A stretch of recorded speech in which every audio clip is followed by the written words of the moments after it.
नमस्कार बच्चों, कैसे हैं आप सभी लोग। मुझे उम्मीद है कि आप लोग अच्छे होंगे। तो देखिए, हम लोग क्लास 10th मैथमेटिक्स पार्ट 2 के जो थ्योरम्स हैं उनको देख रहे हैं। तो सबसे पहले हमने कौन सा थ्योरम देखा था? Basic proportionality theorem. याद है ना आप सभी लोगों को? जिन्होंने भी नहीं किया है उसको आप जरूर कर लीजिएगा, ठीक है।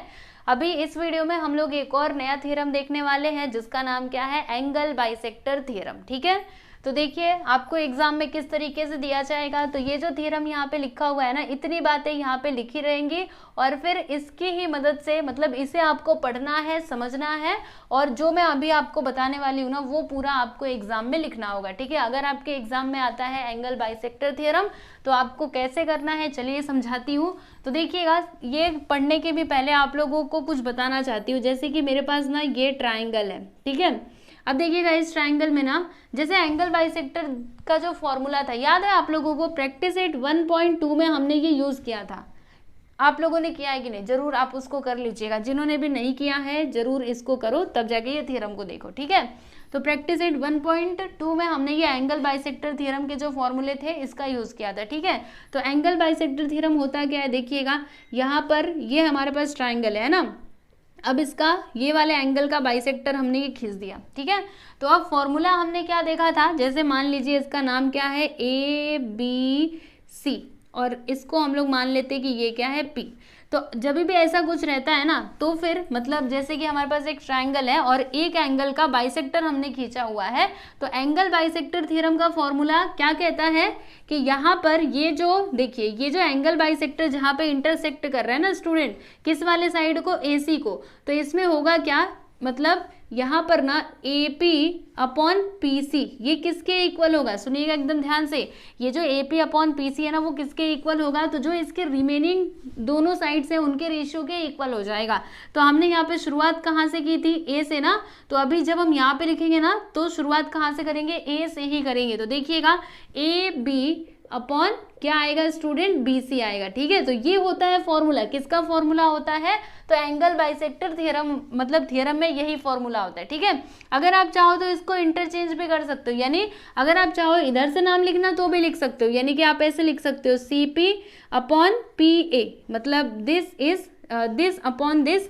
तो अगर आपने यहाँ पर C से शुरुआत की है, ठीक है, अगर आपने पहले C से शुरुआत की है तो जब आप यहाँ पे जो रिमेनिंग टू साइड्स है उनका रेशियो लिखोगे ना तो वहाँ पे आपको C से ही शुरुआत करनी होगी, यानी आप क्या लिखोगे?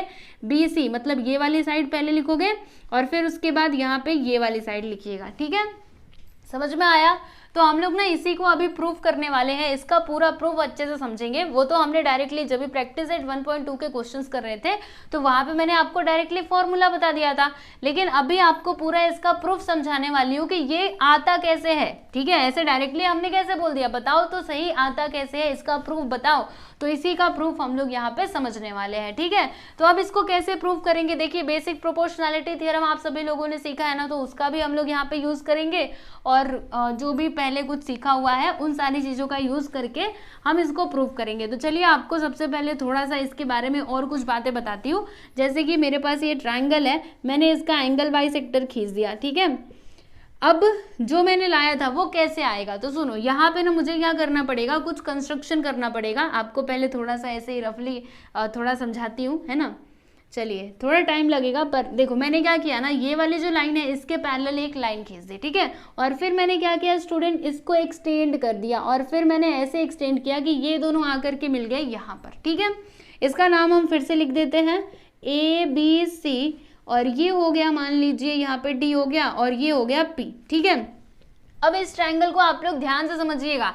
बेसिक प्रोपोर्शनैलिटी थ्योरम में हमने क्या देखा था? जैसे मैंने यहाँ पे क्या खींचा है, ये वाली जो लाइन है ना इसके पैरेलल ये लाइन खींची हुई है, मतलब this is parallel to this. तो अब इसको मैं हटा देती हूँ, ठीक है। चलो, मैंने ये वाला जो साइड था ना इसको यहाँ से गायब कर दिया। अब आपको ये एक ट्राइंगल दिखाई दे रहा होगा। देखो, ये एक ट्राइंगल है कि नहीं? इस पूरे को देखना, ये एक ट्राइंगल है। समझ में आ रहा है कि नहीं? देखो, ये पूरा अगर आप ध्यान से देखेंगे तो ये एक ट्राइंगल है, ठीक है। अब ट्राइंगल में मैंने क्या किया, यहाँ पर ना एक मतलब ये वाली साइड के, ये जो तीसरी वाली साइड है, इस साइड के पैरेलल एक लाइन खींची है, दिख रहा है आप लोगों को। ये लाइन क्या करता है, ये जो रिमेनिंग टू साइड्स हैं उनको दो अलग अलग पॉइंट पे ये इंटरसेक्ट करता है ना।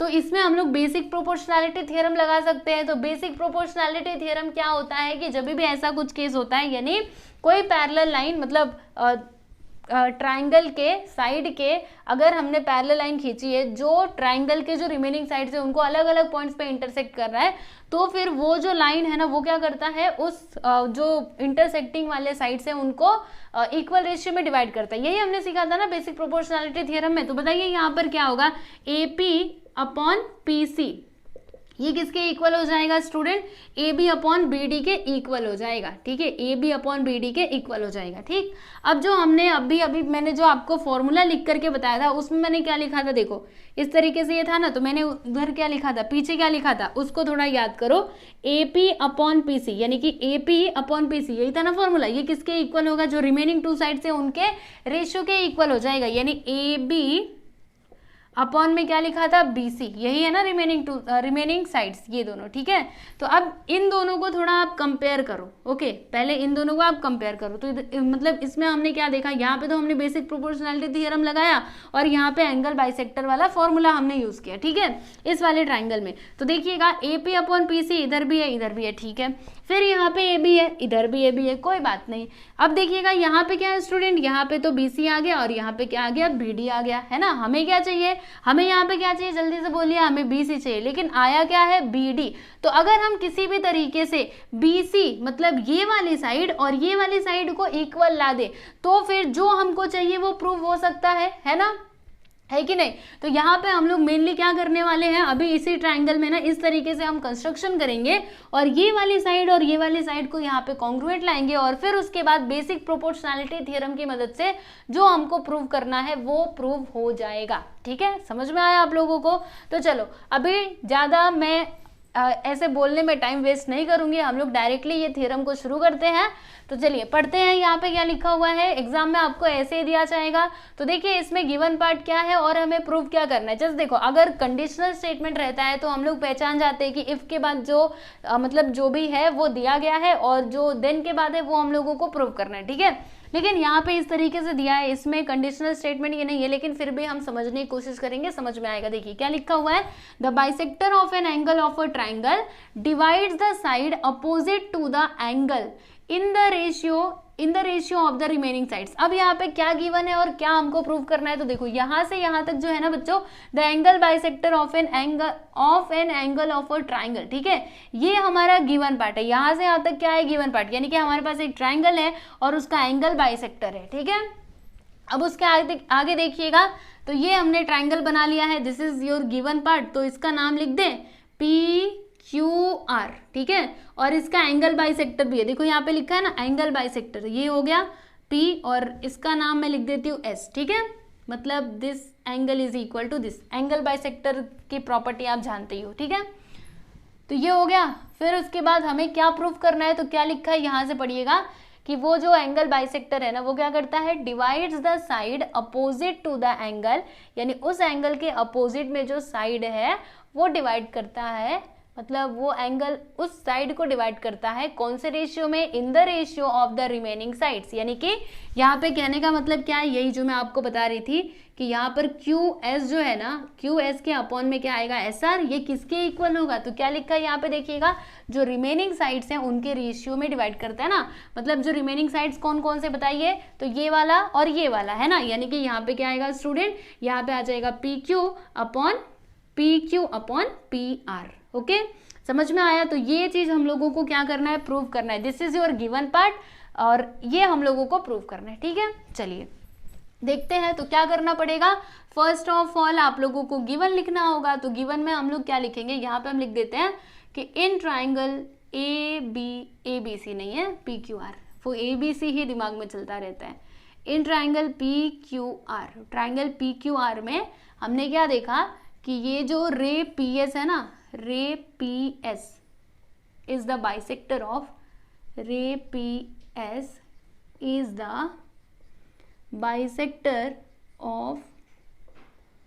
bisector of angle P है ना, ये एंगल P का क्या है स्टूडेंट, बाइसेक्टर है। और ये साइड Q R को कौन से पॉइंट पे इंटरसेक्ट करता है, पॉइंट S पे। तो यहाँ पे हम लिखेंगे and it intersect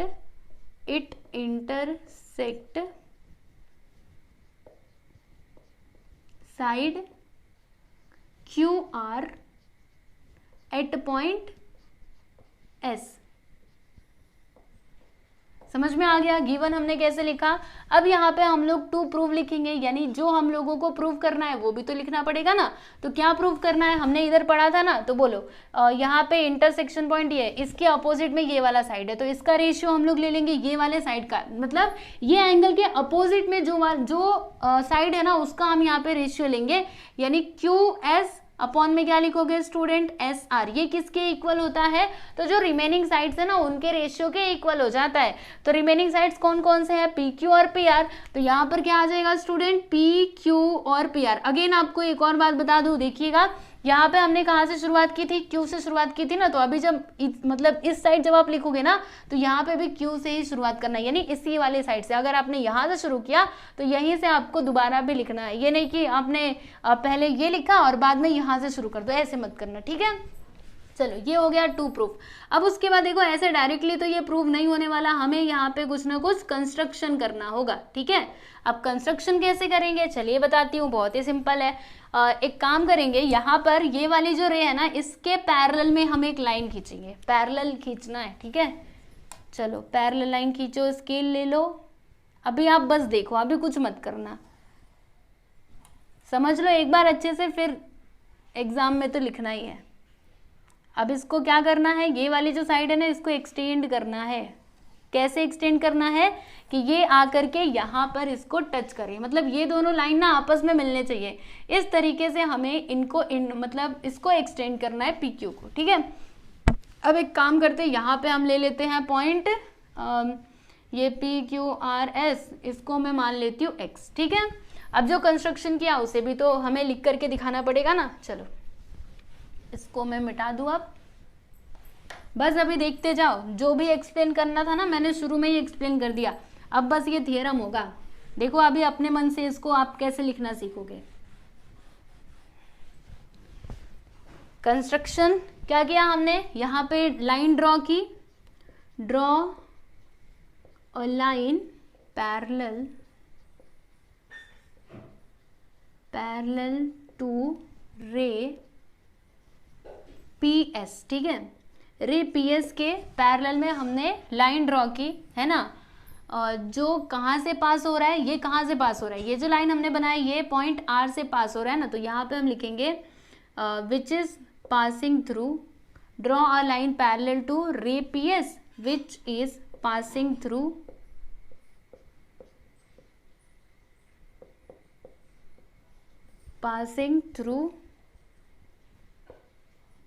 the point, ठीक है। तो ये मैंने लिख दिया। उसके बाद फिर हमने क्या किया, ये जो साइड PQ था इसको एक्सटेंड किया ना, कहाँ तक एक्सटेंड किया, यहाँ तक एक्सटेंड किया कि ये इस पैरेलल लाइन को यहाँ पे पॉइंट X पे इंटरसेक्ट कर रहा है, ठीक है। तो आगे हम क्या लिखेंगे कि एक्सटेंड, चलो यहीं से लिखो, एक्सटेंड साइड, या फिर ऐसे लिखो एक्सटेंड PQ सच दैट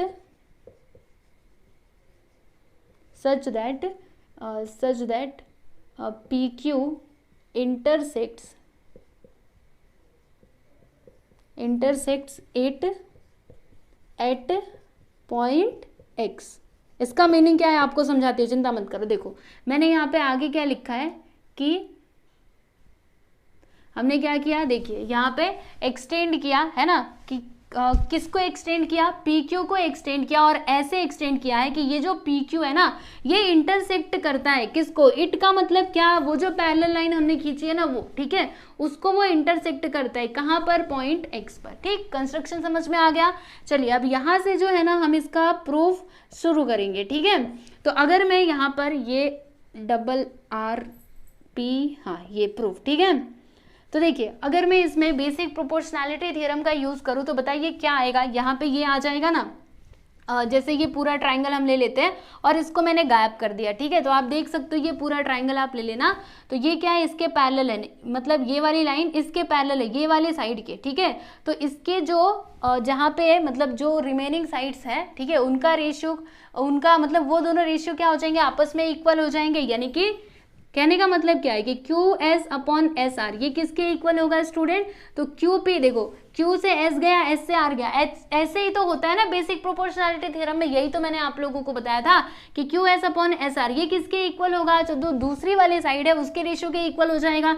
यानी कि Q P upon P x ये इसके इक्वल हो जाएगा, ठीक है। हमें क्या लाना है, जरा आप इधर देखो, तो Q S upon S R ये देखो जी आ चुका है, P Q upon P R ये देखो, पी क्यू तो आ गया है ना, पी क्यू तो आ चुका है, लेकिन पी आर हमारे पास नहीं है। अगर मैं पी एक्स की जगह पे पी एक्स और पी आर को किसी भी तरीके से इक्वल ला दूं तो फिर मेरा काम हो सकता है ना।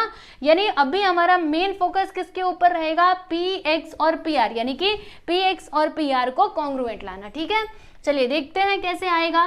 तो अभी यहाँ पे हम क्या लिखने वाले हैं बताती हूँ आप लोगों को देखिए यहाँ पे हम लिखेंगे कि ray P S is parallel to ray, कौन सा रे, दूसरा रे हो जाएगा आर एक्स, है ना, आर एक्स। और यहाँ पे हम ट्रांसवर्सल पता है किसको लेंगे, तो देखिएगा एक बार हम इसको ट्रांसवर्सल लेंगे क्यू एक्स को। देखो ये दोनों लाइंस क्या है स्टूडेंट, पैरेलल है, ठीक है। और मैंने क्या बोला कि ये जो क्यू एक्स है ना, यहाँ से लेकर के यहाँ तक ये क्या हो जाएगा, ट्रांसवर्सल हो जाएगा। देखो इसको थोड़ा एक्सटेंड करो, इसको, चलो मैंने इसको बढ़ा दिया, ठीक है। अब देखिएगा ध्यान से, ये पैरेलल है इसके, तो फिर ये ट्रांसवर्सल हो सकता है ना, तो यहाँ पे हम लिखेंगे and Q x is transversal, ठीक है। इसको मैंने ये ट्रांसवर्सल ले लिया है। अब बताइए जब दो लाइंस पैरेलल हो और एक ट्रांसवर्सल हो तो उसके जो करस्पॉन्डिंग एंगल्स होते हैं या फिर अल्टरनेट एंगल्स होते हैं वो क्या होते हैं, आपस में कॉन्ग्रुएंट होते हैं, ठीक है। तो समझिएगा, देखो ये दोनों लाइंस क्या है स्टूडेंट, पैरेलल है, तो इसमें जो करस्पॉन्डिंग एंगल्स है वो कॉन्ग्रुएंट हो जाएंगे ना। तो करस्पॉन्डिंग एंगल्स इसमें कौन कौन से हैं, तो देखो अब इसको थोड़ा ऐसे पलट करके समझने की कोशिश करना। ये वाला जो एंगल यहाँ पे बन रहा है इसके करस्पॉन्डिंग में कौन सा एंगल आएगा, तो ये वाला एंगल आएगा ना। ध्यान से देखो, इसको मैंने एक्सटेंड कर दिया, चलो इसको भी थोड़ा बढ़ा देते, इसको भी इधर से बढ़ा देते। अब बताओ, चलो थोड़ा आप समझने की कोशिश करो, ये इसके पैरेलल है तो ये वाला एंगल और ये वाला एंगल दोनों क्या हो जाएंगे, करस्पॉन्डिंग एंगल्स हो जाएंगे, होंगे कि नहीं। तो यहाँ पे हम लोग क्या लिख सकते हैं कि this angle is congruent to this angle. तो इस एंगल का नाम कैसे लिखोगे, क्यू पी एस, ऐसे ही तो लिखेंगे ना, क्योंकि ये इसके पैरेलल है। इसको थोड़ा गायब करके देखो, चलो जी हमने इसको गायब कर दिया, अब आपको अच्छे से समझ में आएगा। बताओ अब ये दोनों क्या हो जाएंगे, करस्पॉन्डिंग एंगल्स हो जाएंगे, है ना।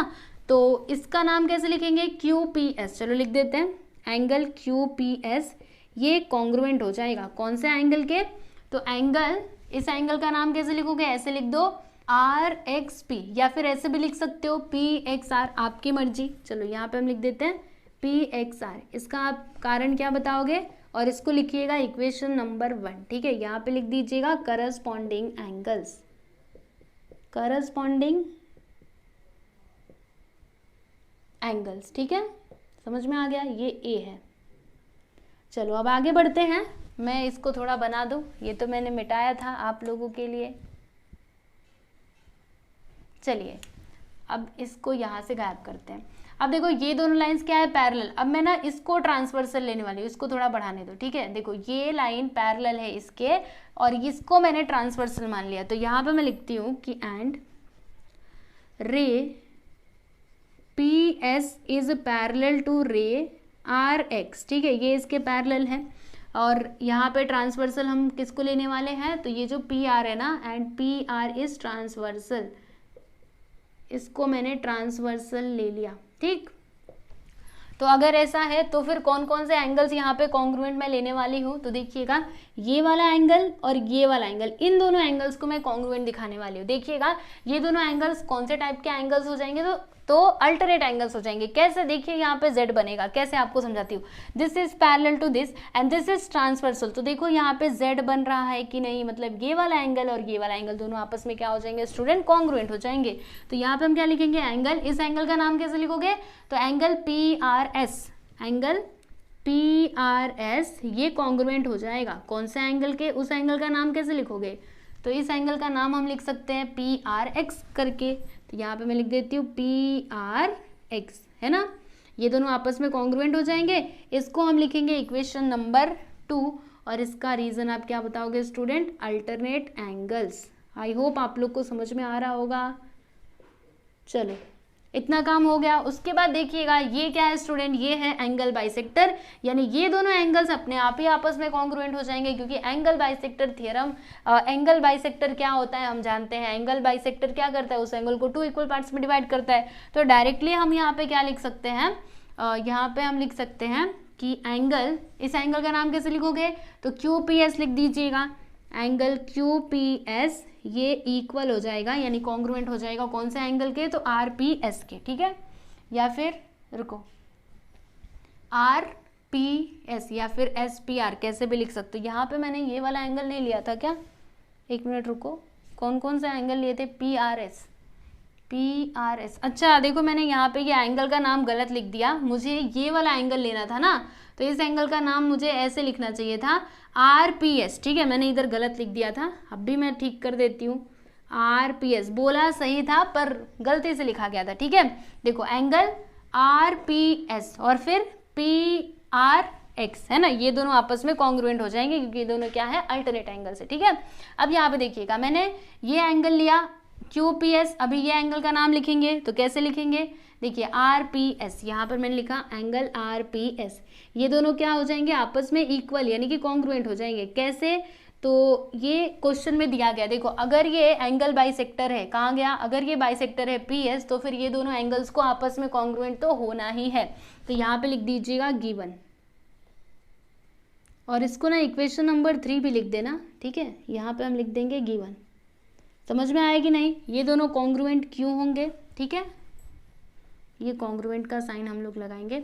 अब आप लोग को क्या करना है? इक्वेशन नंबर 1, 2 और 3 को ध्यान से देखिएगा। यहाँ पर मैंने क्या लाया है? QPS which is equal to RPS, ठीक है। तो QPS कहाँ पर है? यहाँ पर है। RPS कहाँ पर है? यहाँ पर है, ठीक है। तो देखो इन दोनों इक्वेशन नंबर 1 और 2 में देखिएगा, जो लेफ्ट साइड है ना स्टूडेंट, वो क्या है? इक्वल है, यानी QPS जो है वो RPS के इक्वल है ना, मतलब ये दोनों इक्वल है। और अगर ऐसा है तो फिर इसके जो राइट साइड है वो भी तो कॉन्ग्रुएंट हो जाएंगे। अगर लेफ्ट हैंड साइड इक्वल है दोनों आपस में इक्वेशन नंबर 1 और 2 में, तो ये जो राइट साइड है वो भी तो आपस में इक्वल ही हो जाएंगे।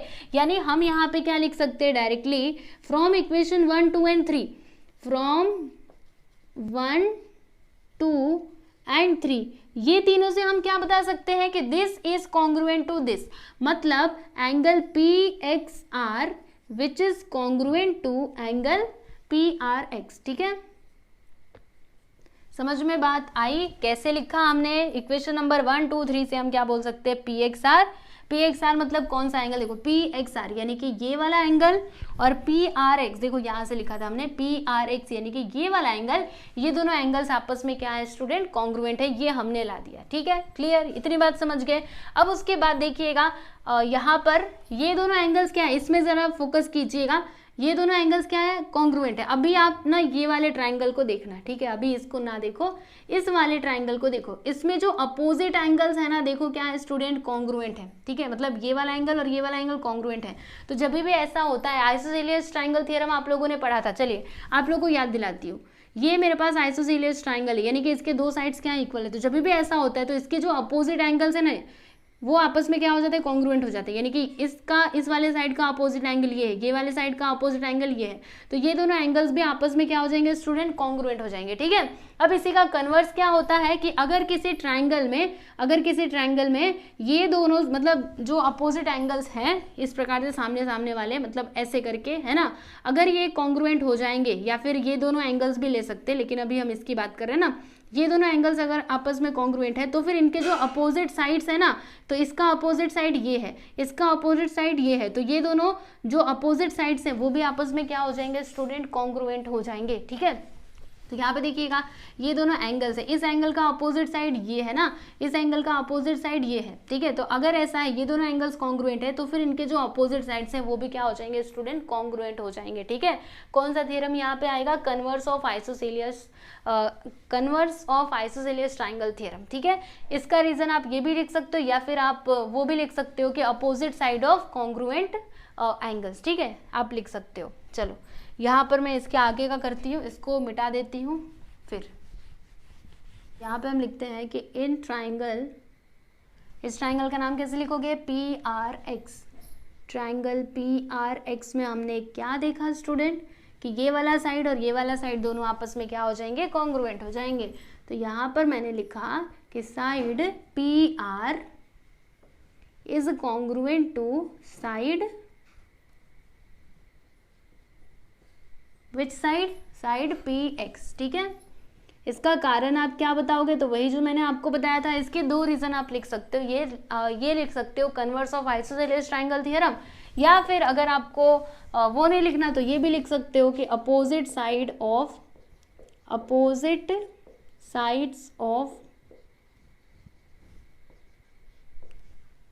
साइड्स ऑफ कॉन्ग्रुएंट एंगल्स, दोनों में से कोई भी चलेगा, कुछ भी लिखो, ठीक है। समझ में बात आ गई। तो देखो हमने क्या ला दिया, हमें यही तो लाना था, PR और PX को। मैंने स्टार्टिंग में ही बोला था ना, PR और PX को हमें कॉन्ग्रुएंट लाना था। ये देखिए मैंने ला दिया, ठीक है। तो अब हमें क्या प्रूव करना था, कहाँ गया, ये देखो ये चीज हम लोगों को प्रूव करना था ना। तो यहीं पे तो बात आकर के फंस रही थी, इसके प्लेस पे कुछ और आ रहा था, है ना। तो अभी मैंने PR और PX को इक्वल ला दिया, यानी PX के प्लेस पे अब मैं PR लिख सकती हूँ, ठीक है। तो अब हम यहाँ पे कौन सा थ्योरम लगाएंगे, तो बेसिक प्रोपोर्शनैलिटी थ्योरम, ठीक है। चलिए देखते हैं, यहाँ पर हम लिखेंगे कि इन ट्राइंगल, कौन सा ट्राइंगल हम लेंगे पता है आप लोगों को, ये पूरा बड़ा वाला ट्राइंगल लेंगे। अब इसको यहाँ से गायब कर दूं क्या, चलो जी इसको मैंने गायब कर दिया, ठीक है। बड़ा वाला ट्राइंगल ले लेते हैं, यानी कि QXR। इन ट्राइंगल QXR, इसमें हमने क्या देखा कि ये जो रे PS है ना, PS इज पैरेलल टू रे XR, ठीक है। या फिर आप यहाँ पे सेगमेंट ही लिख दो, है ना, सेगमेंट लिखोगे तो ज़्यादा अच्छा रहेगा। Segment PS is parallel to segment, कौन सा सेगमेंट, XR, ठीक है। तो यहाँ पर हम लोग क्या कर सकते हैं, बेसिक प्रोपोर्शनैलिटी थ्योरम का यूज कर सकते हैं, है ना। तो अभी यहाँ पे हम क्या लिखेंगे, by basic proportionality theorem, basic proportionality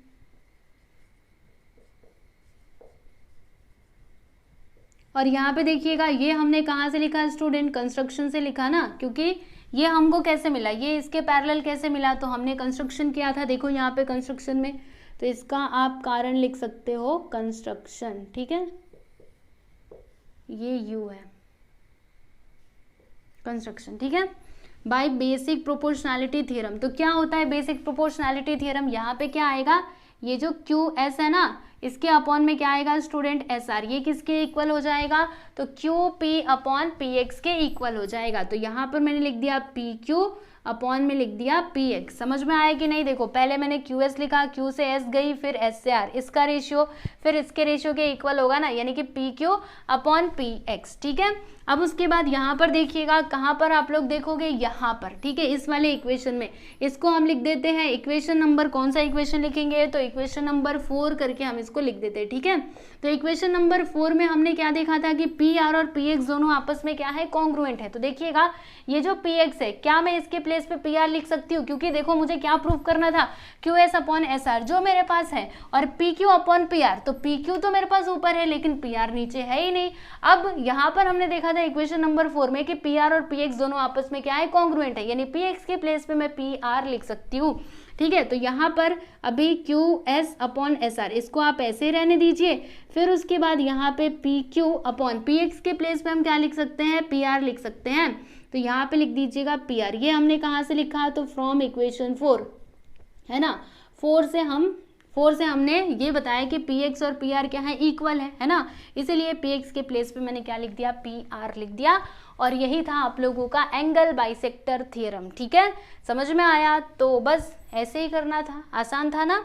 अब देखो बच्चों, इसका कन्वर्स भी होता है, ये तो हो चुका है, तो बस यहीं पे ये खत्म हो गया, ठीक। अब इसका कन्वर्स भी होता है, तो कन्वर्स तो इसका उल्टा होता है, ओके तो वो मतलब वो बस आप लोग को ऐसे बोल करके बता देती हूँ, समझ जाइएगा। कन्वर्स मतलब क्या होता है, अपोजिट। जैसे कि बेसिक प्रोपोर्शनैलिटी थ्योरम का कैसे कन्वर्स था, वैसे इसका भी होता है। यानी अभी आपको गिवन पार्ट में क्या दिया रहेगा, ये दिया रहेगा, ठीक है, कहाँ गया, ये आपका गिवन पार्ट रहेगा कि अगर ऐसा है किसी ट्राइंगल में, तो फिर वो जो रे रहेगा ना, पी एस, मतलब जो भी रे उस ट्राइंगल के अंदर रहेगा वो उसका बाइसेक्टर होगा। यानी देखिए कन्वर्स में क्या होता है ना, जो टू प्रूव और गिवन है ना, वो दोनों आपस में क्या हो जाते हैं स्टूडेंट, इंटरचेंज हो जाते हैं। यानी कि टू प्रूव वाला पार्ट जो है वो गिवन बन जाता है और गिवन वाला पार्ट प्रूव बन जाता है, ठीक है। तो इसका जो कन्वर्स है उसका स्टेटमेंट आपके टेक्स्ट बुक में दिया गया, बस आप उसको एक बार पढ़ लीजिएगा, आपको समझ में आ जाएगा। बाकी इसको आप अच्छे से कीजिए, और ये भी एग्जाम में आने के चांसेस हैं, तो अच्छे से पढ़ो, प्रैक्टिस करो। 1 से 2 बार जैसे मैंने आपको बताया ना, इसी तरीके से आप खुद से बिना देखे लिखने की कोशिश करो। पहले आप इस वीडियो को देख करके अच्छे से समझ लीजिए, फिर एक पेज उठाइए, अपना पेन मतलब नोटबुक उठाइए, पेन भी उठाइए और खुद से करने की कोशिश करो। देखो आपको कितना आता है, कहीं पे भूलते हो तो देख लेना, ठीक है। तो चलिए अभी नेक्स्ट वीडियो में मिलेंगे अगले थ्योरम के साथ, है ना। सारे थ्योरम्स धीरे धीरे करके, मतलब अगर आपको थ्योरम चाहिए क्लास 10th के ना, तो मैं ना एक काम करूंगी, उसका थ्योरम का ही एक अलग से प्लेलिस्ट बना दूंगी। तो जब आप उस प्लेलिस्ट में जाओगे ना, तो क्लास 10th ज्योमेट्री के सारे थ्योरम्स आपको वहीं पर मिल जाएंगे, ठीक है। तो चलिए फिर चलते हैं, मिलेंगे हम लोग नेक्स्ट वीडियो में। चलो गुड बाय एवरीवन।